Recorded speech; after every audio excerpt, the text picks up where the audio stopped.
Hola mis queridos amigos, una vez más estamos aquí para estudiar la palabra de Dios.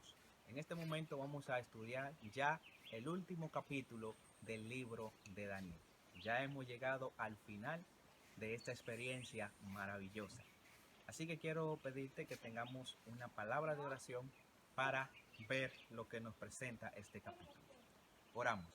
Amante y bondadoso Dios, en este momento, una vez más, te queremos agradecer porque tú nos has permitido llegar al final de este estudio. Te rogamos, oh buen Dios, que tú nos dirijas y nos acompañes. Te lo imploramos por amor a Cristo Jesús. Amén. Bien, mis queridos amigos, en nuestro estudio anterior, nosotros estuvimos viendo acerca de Daniel el capítulo 11. Nosotros estuvimos viendo quién era el rey del sur que se menciona allí, especialmente. Pero pudimos identificar que el rey del norte representa a Roma papal y el rey del sur representa a el ateísmo. Nosotros vimos cómo el ateísmo se levantó en el año 1798, pero a través de la historia, desde ese año para acá, su poder ha ido descendiendo más y más cada vez. Y cada día más hay más cristianos en el mundo, porque la profecía dice que iba a suceder de esta manera. Lamentablemente, la mayoría de las personas en el mundo hoy están muy distadas de lo que representa el verdadero cristianismo. Por eso te invitamos a que tú puedas estudiar la palabra de Dios con diligencia, con oración y con sinceridad, para que Dios te muestre cuál es el camino que tú debes de seguir. Porque Dios ha permitido todas estas cosas, ha permitido que cosas horribles hayan sucedido dentro del mundo de la cristiandad, pero la Biblia decía que todas esas cosas iban a suceder. Y aún así, nosotros debemos de estudiar diligentemente para saber cuál es la verdad de Dios, porque hasta este momento hemos visto que Dios tiene una verdad. Esa verdad está en su palabra es verdad y su palabra se cumple y se cumplirá. Y estamos viviendo en el último periodo de la historia de la raza humana. Así que Dios te hace una invitación hoy en día a que tú puedas venir a Él y puedas indagar sobre su carácter para que tú le puedas servir correctamente, así como Daniel le sirvió correctamente. Así que quiero ahora que miremos un poco acerca de Daniel el capítulo 12. La estructura de Daniel el capítulo 12 es paralela a la del capítulo 7, que es el centro geométrico de todo el libro de Daniel. Daniel capítulo 7 sería como el centro, o sea, el punto medio entre todos los capítulos que nosotros vemos allí. Pero la secuencia que se presenta aquí en Daniel capítulo 12 es inversa a la de Daniel el capítulo 7. Es decir, que la estructura de Daniel capítulo 12 y capítulo 7 son paralelas. Pero aquí en Daniel el capítulo 7, nosotros lo encontramos de maneras inversas. Por ejemplo, en Daniel el capítulo 12, en el versículo 1 se menciona la venida del gran príncipe celestial, Miguel, que ya nosotros vimos que ese es Jesús. En Daniel el capítulo 7, en el versículo 13, habla de la venida del Hijo del Hombre en las nubes. También se menciona en Daniel el capítulo 12 que se consultan los libros y se juzga. En Daniel capítulo 7 y los versículos 9 y 10, nosotros allí vimos la escena de juicio y apertura de los libros.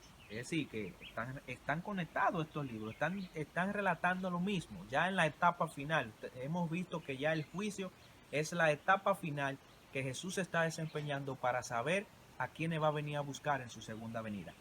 En Daniel el capítulo 12, en el versículo 4 al 12, se menciona la obra del cuerno pequeño durante tiempos y medio tiempo, según dice el versículo 7.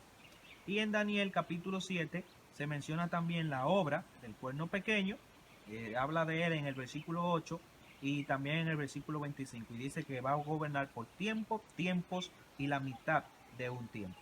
Ahora, Daniel el capítulo 12 también tiene un paralelismo con Daniel el capítulo 8. Por ejemplo, en Daniel capítulo 12, en el versículo 6 se hace una pregunta. O sea, el ser celestial pregunta, ¿cuándo? Daniel el capítulo 8, en el versículo 13, el ser celestial también pregunta, ¿hasta cuándo? En Daniel el capítulo 12, los logros del cuerno pequeño se mencionan en el versículo 6. Presenta allí estas maravillas.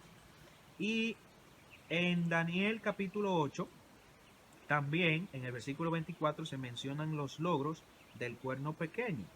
En Daniel el capítulo 12 se habla de la abominación, la abolición del sacrificio diario en el versículo 11.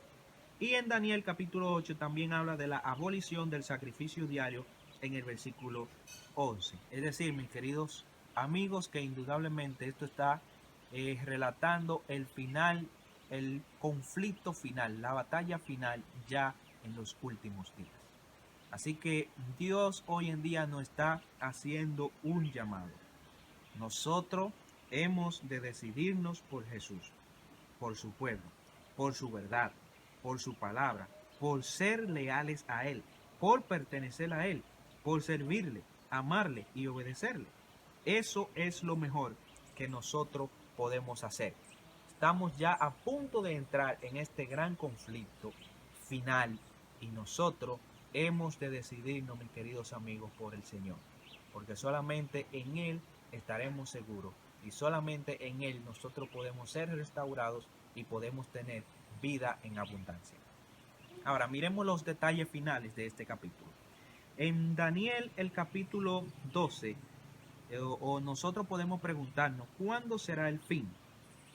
Esa es la pregunta expresada dos veces aquí en Daniel el capítulo 12, en el versículo 6 y versículo 8. Ahora, la respuesta se da mencionando tres periodos de tiempo. Se menciona tiempo, tiempos y medio tiempo, que ya nosotros sabemos que son los 1260 días. En el versículo 7 lo dice. Y se menciona también 1290 días en el versículo 11 y 1335 días en el versículo 12. Ahora, los 1260 días, eso es un periodo ya mencionado, ya lo hemos estudiado. Sabemos que es el periodo durante el cual el cuerno pequeño ejercía su poder opresor y duraría hasta 1798. Pero parece que Daniel no entendió, según dice Daniel capítulo 2 y el versículo 8, en cuanto a este tiempo, y nuevamente se le dieron dos periodos de tiempo más para que él entendiera mejor. Ahora, los 1290 días y los 1335 días tienen el mismo punto de partida, o sea, están relacionados con los 1260 días, al igual que son periodos proféticos que significan años, es decir, no son días, sino años. En la visión de los 1335 días, Daniel ve el mismo periodo de tiempo que los 1260 días, pero solo que Daniel está viendo hacia la tierra, hacia la persona que llega a 1335 días o años y cuya felicidad radica en la espera. Eso es lo que dice el versículo 12. Así que el año de inicio para ambos periodos proféticos, los 1290 días y los 1335 días, es el año 508 a.C.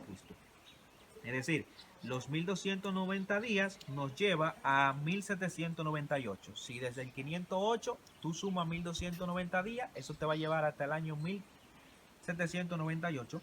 Y los 1335 días, si tú cuentas desde el 508, le suma esos 1335 días, eso te va a llevar al año 1843, que fue un año antes de empezar la purificación del santuario, de empezar el juicio que nosotros ya hemos estudiado que Jesús está realizando.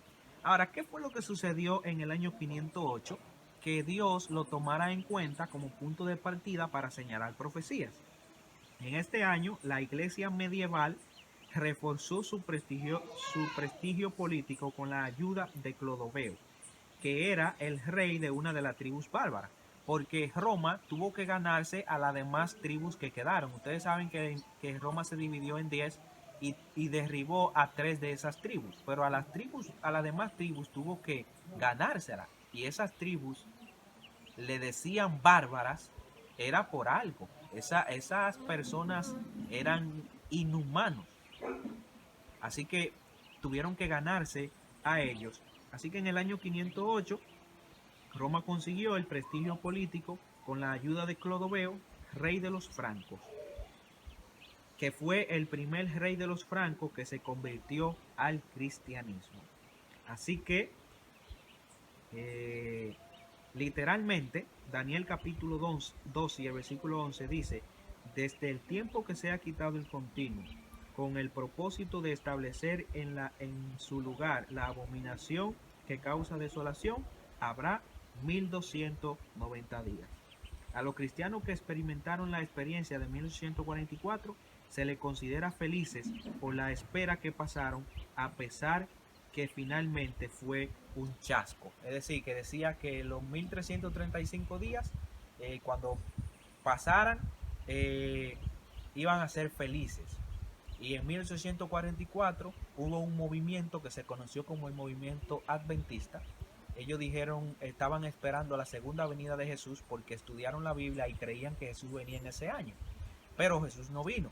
Y entonces ellos estudiaron la profecía nuevamente y vieron que no era que Jesús venía a la tierra, sino que Jesús iba a pasar del lugar santo al lugar santísimo del santuario. Así que desde ese momento estamos viviendo ya en los años finales de la historia de este mundo, y ya hemos visto cuando estudiamos Daniel capítulo 7 que muy pronto se va a desarrollar el conflicto final.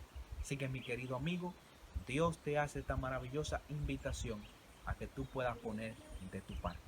La vida cristiana consiste en conocer al Señor, en crecer cada día en Él, porque solamente en Él podemos tener vida en abundancia.